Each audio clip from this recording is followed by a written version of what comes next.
সাফও থাকো আর জিন্নাত হইলে যাও গিয়া হই আপনি চকুর ফলক মারবা, চক্ষু একটু বন্ধ করবা, মাথা ঘুরাইবা।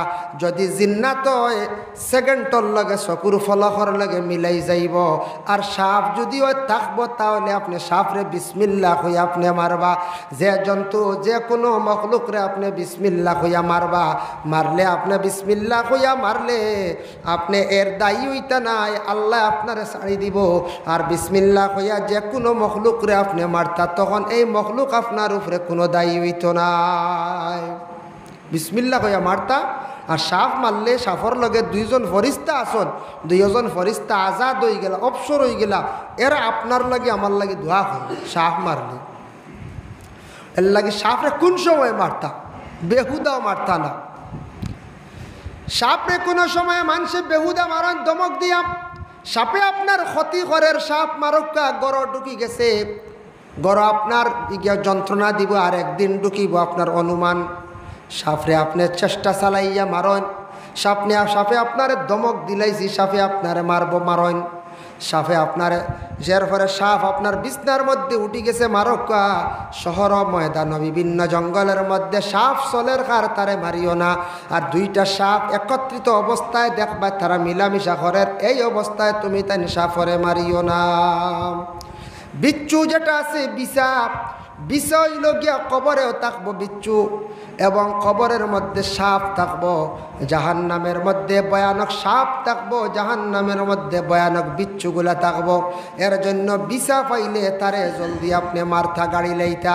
কারণ বিছার মধ্যে একটা ফুঙ্গা আছে, এটা ইসলাম মুসলমানদের জন্য নয়, শুধু মানব জাতির জন্য এটা বড় ক্ষতিকারক। মারাত্মকভাবে যদি কোনো বিচ্ছার ফুঙ্গা যদি ঢুকি যায় আর এটা যদি ভিতরে থাকি যায়, এটা যদি মরে না, যার যদি পয়দা হয়ে যায়, এটার থাকি বড় ধরনের ফসা রোগ হয়ে যাইব গিয়া। এমন ফসা ফসিব যে ফসার কারণে এই জায়গাত ক্যান্সার হওয়ার সম্ভাবনা হয়ে যাইতে পারে। এর লাগি বিছা লাগলে এলামি করবা না, যাতে এটা নির্মূল করা যায়, একবারে ধ্বংস করা যায়। চুন জাতীয় জিনিস, নতুন চুন বা কোনওলা জিনিস দিয়া বিছাটারে আপনি নির্মূল করার চেষ্টা করবা। মারলে সওয়াব আছে। তবে তোমার বাড়ির মধ্যে ঘরের মধ্যে গিয়ে সাপ ঢুকি গেল, ঢুকার পরে সাপরে প্রথমে কইতা আপনি বলে যদি সাপও থাকো আর জিন্নাত হইলে যাও গিয়া হই আপনি চকুর ফলক মারবা, চক্ষু একটু বন্ধ করবা, মাথা ঘুরাইবা। যদি জিন্নাত হয় সেকেন্ডর লগে চকুর ফলকর লগে মিলাই যাইব। আর সাপ যদি হয় থাকবো তাহলে আপনি সাপরে বিসমিল্লাহ হইয়া আপনি মারবা। যে জন্তু যে কোনো মখলুকরে আপনি বিসমিল্লাহ হইয়া মারবা, মারলে আপনি বিসমিল্লাহ হইয়া মারলে আপনি এর দায়ী হইতা নাই, আল্লাহ আপনারে ছাড়ি দিব। আর বিসমিল্লাহ হইয়া যে কোনো মখলুকরে আপনি মারতা তখন এই মখলুক আপনার উপরে কোনো দায়ী হইত নাই। বিসমিল্লাহ হইয়া মারতা। আর সাপ মারলে সাপর লগে দুইজন ফরিস্তা আসন, দুইজন ফরিস্তা আজাদ হয়ে গেলা, অবসর হয়ে গেলা, এরা আপনার লাগে আমার লাগে দোয়া করবে। সাপ মারলে এর লাগে সাপরে কোন সময় মারতা? বেহুদাও মারতা না। সাপরে কোনো সময় মানুষে বেহুদা মারন দমক দিয়া, সাপে আপনার ক্ষতি করের সাপ মারক্কা গড় ঢুকি গেছে, গড় আপনার যন্ত্রণা দিব আর একদিন ঢুকিব আপনার অনুমান। সাপরে আপনি চেষ্টা চালাইয়া মারন, সাপে আপনার দমক দিলাইছি, সাপে আপনারে মারব মারন। সাপে আপনার যার ফলে সাপ আপনার বিছনার মধ্যে উঠি গেছে মারক্কা। শহর ময়দান বিভিন্ন জঙ্গলের মধ্যে সাপ চলের কার তারে মারিও না। আর দুইটা সাপ একত্রিত অবস্থায় দেখবা তারা মিলামিশা করের, এই অবস্থায় তুমি তাই সাপরে মারিও না। বিচ্ছু যেটা আছে বিছাপ, বিছা হইল গিয়া কবরেও থাকবো বিচ্ছু, এবং কবরের মধ্যে সাপ থাকবো, জাহান্নামের মধ্যে ভয়ানক সাপ থাকবো, জাহান্নামের মধ্যে ভয়ানক বিচ্ছুগুলা থাকবো। এর জন্য বিছা পাইলে তারে জলদি আপনি মারথা গাড়ি লইতা। কারণ বিছার মধ্যে একটা ফুঙ্গা আছে, এটা ইসলাম মুসলমানদের জন্য নয়, শুধু মানব জাতির জন্য এটা বড় ক্ষতিকারক।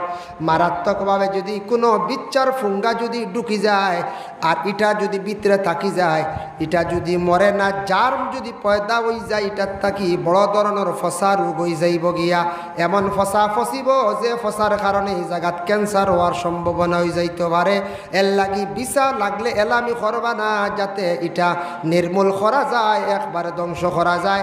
চুন জাতীয় জিনিস, নতুন চুন বা কোনওয়ালা জিনিস দিয়া বিছাটারে আপনি নির্মূল করার চেষ্টা করবা। এটাও ক্ষতি করে। বিছা লাগলে খাজুয়ায় দেন, বিছা লাগলে খুব বেশি খাজুয়ায়। বিছা আমরা মারলে সব আছে। সাপ আর বিছা এগুলা কবরেও থাকবো, হাসরে মানে দুজখের মধ্যে থাকবো। এর জন্য ওয়াইল দুজখ যেটা, এই ওয়াইল দুজখটা বহুত বড় দুজখ। ই 6টার থাকি এটা বড় দুজখ। ডাইনে 3 বামে 3 মাঝখান হইলে ওয়াইল দুজখ। এর লাগি ই দুজখ কেন আমরা আবার দেখছি না, ই দুজখ কেন আবো আমরা দেখছি না। কিন্তু দুজখ না দেখলে এমনি আগুন দেখলে কিছু ডরায় না, আগুন লাগার ঘরে। দুজখের আগুনের রং কি রকম হইব? আহওয়ালে বরজখ সেই কিতাবের মধ্যে লেখছেন, এটা আবার হাদিস দ্বারা প্রমাণিত। দুজখের আগুনটা আপনার আমার দেশের আগুনের মতো লাল নাই। দুজখের আগুনটা আপনার আমার অন্য কোনো কালার না হয়। দুজখের আগুনটা হইল গিয়া খালা। দুজখের আগুন খালা।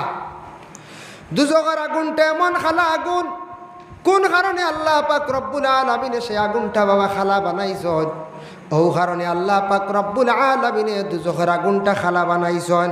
দুজখের আগুন প্রথম 1000 বছর জ্বালাইয়া বানানি হইছে সাদা, আর 1000 বছর জ্বালাইয়া বানানি হইছে লাল, আর 1000 বছর জ্বালাইয়া আগুনটারে জ্বালাইয়া রিফাইন করিয়া ঘন করিয়া বানানি হইছে গিয়া খালা।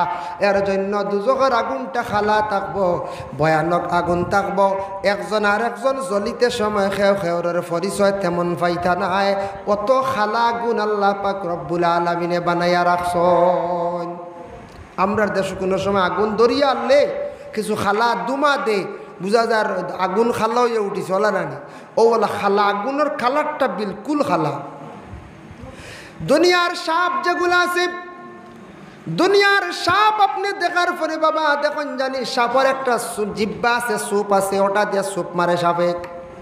দুনিয়ার সাপের জিব্বা যেটা দেখবা এটা কিছু ইশারা সাদা এবং লাল বর্ণের। কিন্তু দুজখের আগুনের সাপের কালার থাকবো কিতাবে বর্ণিত বাবা। দুজখের আগুনের সাপের কালারটা থাকবো, চক্ষুটা থাকবো সবুজ বর্ণ একবারে খসুয়া, আর তার জিব্বা যেটা একবারে লাল বর্ণ থাকবো। আমরা চৌক আছে খালা, আখটা যদি হলুদ বর্ণ চৌকালা বা খসুয়া চৌকালে একজন মানুষের সবে ডরাইবাই না।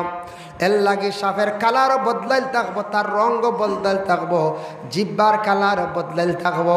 এই সাপ সম্পর্কে কিতাব লেখা, দুজখের মধ্যে কবরের মধ্যে যে সাপ যেটা থাকবো সেই সাপটার কতটুক পাওয়ার হইব।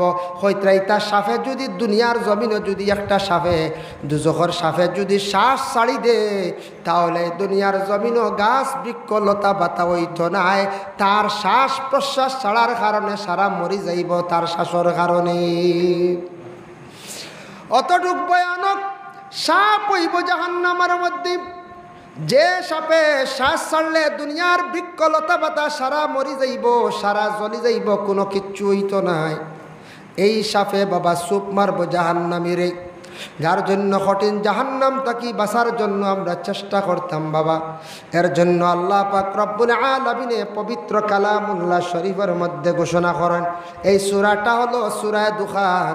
সূরা দুখানের মধ্যে আল্লাহর যাতে জাহান্নামীর লাগি কি জিনিস তৈয়ার করিয়া রাখছেন। করিমগঞ্জ জেলা কারাগারের ভিতরে যারা জেলে বন্দি আছেন, এরারে বালাখানি সবসময় দেওয়া হয়নি হয়ে যায়। জি না, কারণ এরা দোষী, এরা দুষ্করিয়া অনগেশ্বর সরকারে বন্দি করিয়া রাখছে লিমিটেড একটা হানিদের প্রাণ রক্ষার লাগি। একটা লিমিটেড খালিদের বালা হানি খেয়েও কোনো সময় পাইতা নাই, বালা গোস্ত পাইতা নাই, বালা মাছও পাইতা নাই। খাইবা মোটামুটি রুটিন অনুযায়ী মাঝে মধ্যে খানি, কিন্তু ঠিক নাই। খাইব খে বাড়ির যে আছে সুখে আছে, বালা জাগাত আছে, মাছ মাংস সবটা খাইব, শান্তিতে খাইব, জন্নতিওলা খাইব, কিন্তু জাহান্নামীর খানি নাই। একটা খাদ্য তারারে দেওয়া হইব। জাহান্নামী অগলার লাগি একটা খাদ্য দেওয়াইব।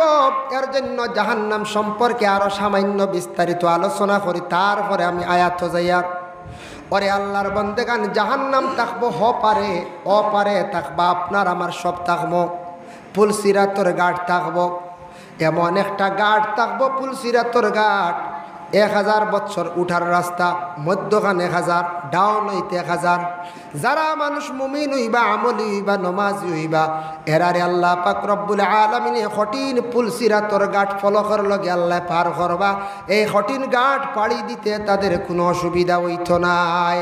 আগে আমি একদিন আলোচনা করলাম, নিশ্চয় শুনছেন আপনারা, মাগরিবর পরে বা এশার পরে যদি সূরা ফাতিহা আকবার লিল্লাহি মা ফিস সামাওয়াতি ওয়া মা ফিল আরদ, ও আয়াতে করিমা মানে লিল্লাহি আমরা সূরা হই বাকারার আখের অংশ, অতটুক যদি কেউ পড়েন দাইম করিলেন, রাসূলুল্লাহ ফরমায় কিয়ামতের দিন ফুলসিরাতর ঘাটও একটা আলো দিব, যে আলোর দ্বারা কঠিন ঘাট তারা ফাড়ি দিয়ে যাইব, কোনো অসুবিধা হইত না। সুবহানাল্লাহ।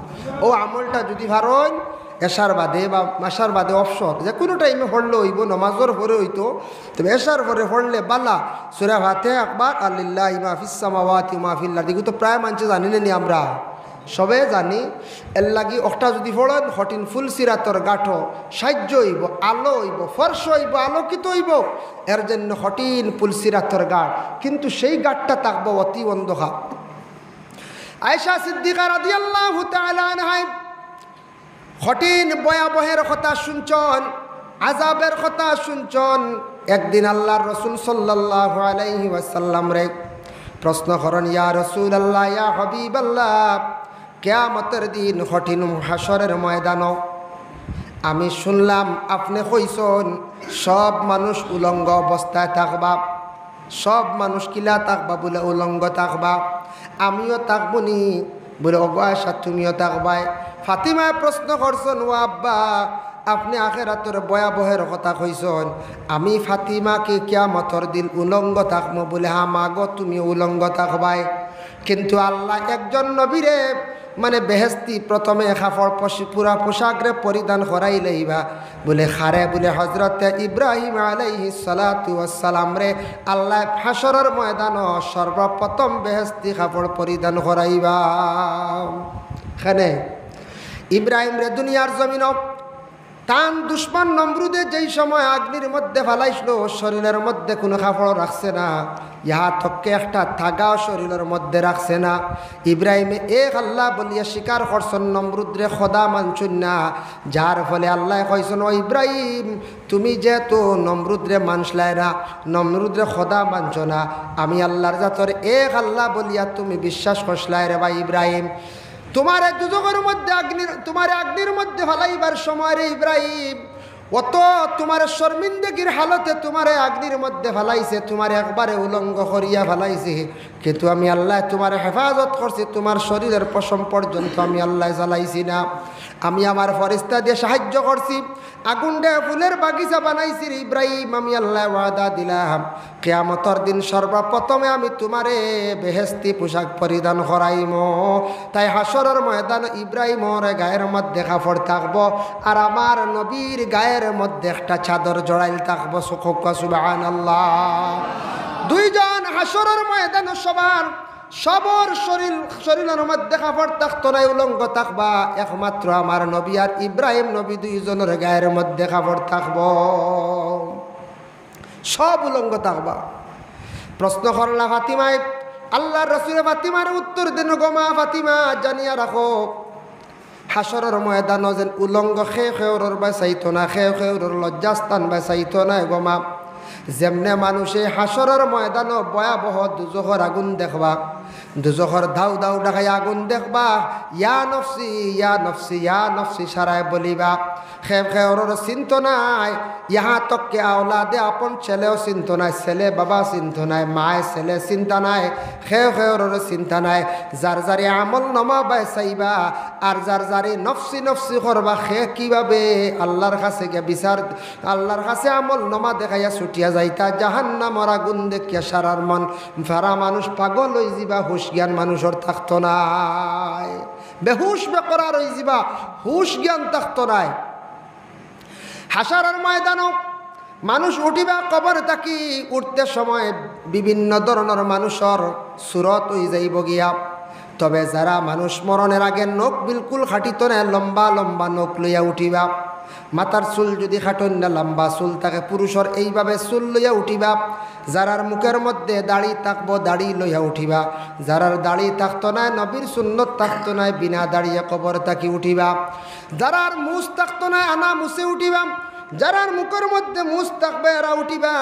যে মহিলার মাথার মধ্যে চুল নাই কাটি লাইছন কাটিং করছন এইভাবে কবর থাকি উঠিবা। যে মহিলার নাকের মধ্যে দাগা নাই সুন্নতে হাজেরা পালন করতা না এরাও কিন্তু এইভাবে কবর থাকি উঠিবা। জেলা জমিন থাকি বিদায় হইবা। ঠিক তেমনিভাবে হাসরের ময়দানে উঠিবা।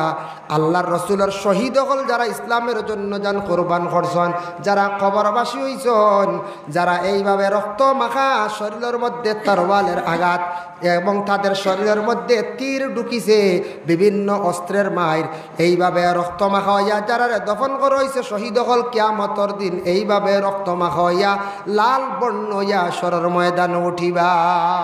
সুবহানাল্লাহ। শহীদ হকলের দরজা সবার ঊর্ধ্বে থাকবো। এর জন্য বিশেষ করিয়া জেলা এরা দফন হইসলা রক্ত মাখা মায়ের খাওয়া সেদ খারা ও বলা তারা আসরের ময়দানে উঠো। এরা প্রমাণ এরা শহীদ, এরা ইসলামের জন্য যান কোরবান করছে। নবীর এশকে রসুল আসলো, তারা নবীর জন্য তারা যান কোরবান করছে। আল্লাহর প্রতি মায়া আসলো বেশি বলে যে আল্লাহ নবীরে পাঠাইছেন ও নবীর জন্য ইসলাম টিকাইয়া রাখতে গিয়া নবীর আদেশ কমে আমরা জান ডে দিলাইতাম, এতে হাসরের ময়দানে গিয়া আল্লাহর কাছে এক জবাব দিতাম পারমু। দুনিয়া দিয়ে কিতা করতাম হইয়া দুনিয়া